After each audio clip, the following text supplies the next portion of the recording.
Hi everyone, my name is Michelle and I will be continuing the presentation where Carissa left off. So I'll be looking into actual prevention efforts.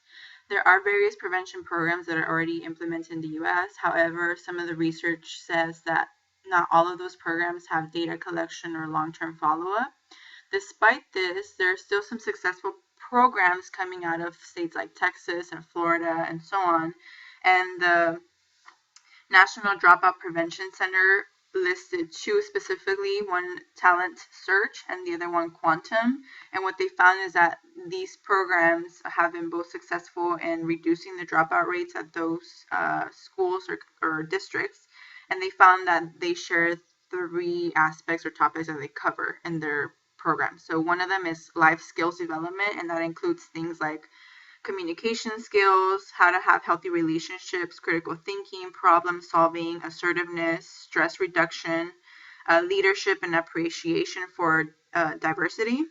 Then looking into family development, so providing specific training to parents on how to assist their child academically, and then academic skills, which I will look more into as we go on.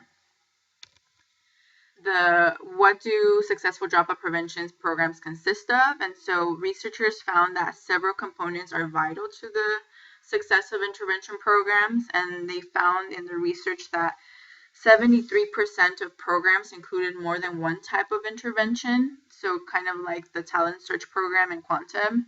And what this tells us is that preventing dropout can be achieved in a variety of ways. So given the vast array of program types that are out there, it's clear that there's not just one right program or way to do it. And so what the research suggests is that depending on the needs of that community or district, they could grab from successful programs that have already been implemented in other states or districts and sort of focus on the ones that are more specific to the needs of that community.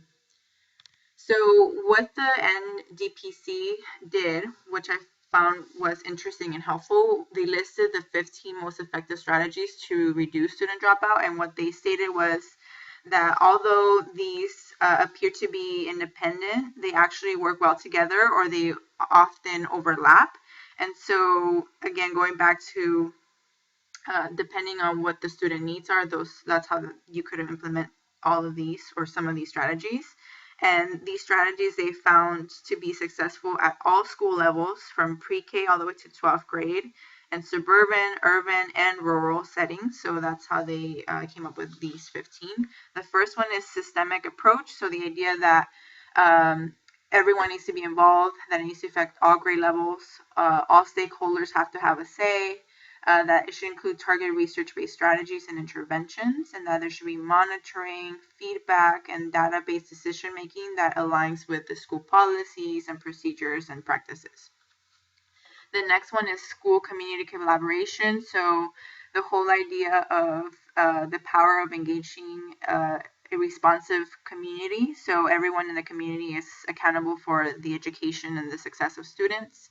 The next one is safe learning environments, and they listed this as providing students with a safe, orderly, nurturing, inclusive, and inviting learning environment that helps students reach their potential. The next one is family engagement, which I already sort of touched on. The next one is early childhood education. So they listed this as starting at birth all the way to 5 years of age. And it includes interventions that demonstrate provide a child with additional enrichment to enhance their brain development, especially at the early age from birth to 5 years of age. Then the next one ties into that, which is early literacy development, and that's really focusing on building interventions to help low achieving students improve their reading and their writing. And the whole idea of the literacy development should be from pre-K all the way to 12th grade, so it doesn't just dip off at the early grade levels. The next one is mentoring and tutoring. So mentoring that offers significant support, especially for those students that have been classified as high-risk students for dropout, and then tutoring that could be one-on-one and providing support in academic areas for students. The next one is service learning. So that involves community service experiences for the students. So giving the students an opportunity to give it back to the community. And what the argument is that it would promote personal and social growth, career development, and even just the whole civic responsibility for students at an earlier age. The next one is alternative schooling, and that ties into some of the factors that cause students to drop out that Carissa was talking about. So non-traditional schooling or delivery model options, including alternative times and environments, blended learning, virtual learning, competency-based credit opportunities, and alternative avenues for credit earning and graduation, giving them different programs that are specific to the student needs.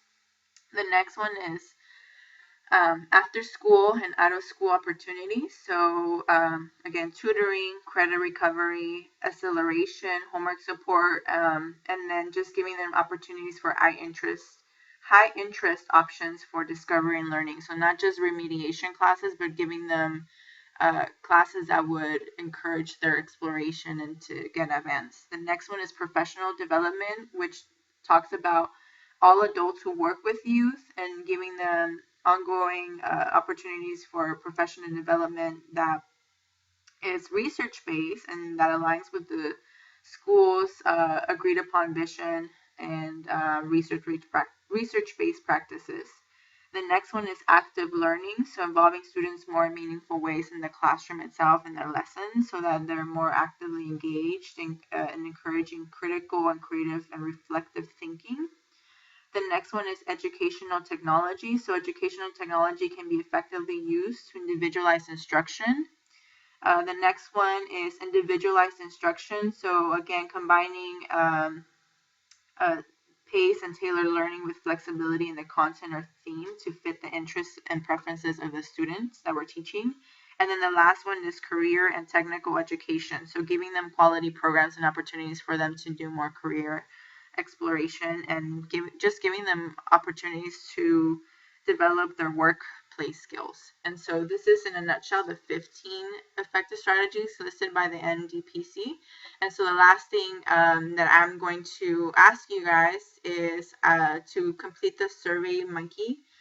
And I created a link for you guys. It's here. I also posted on the blog, so you could just go to the survey and answer the 3 questions. It's pretty short. And thank you for your attention.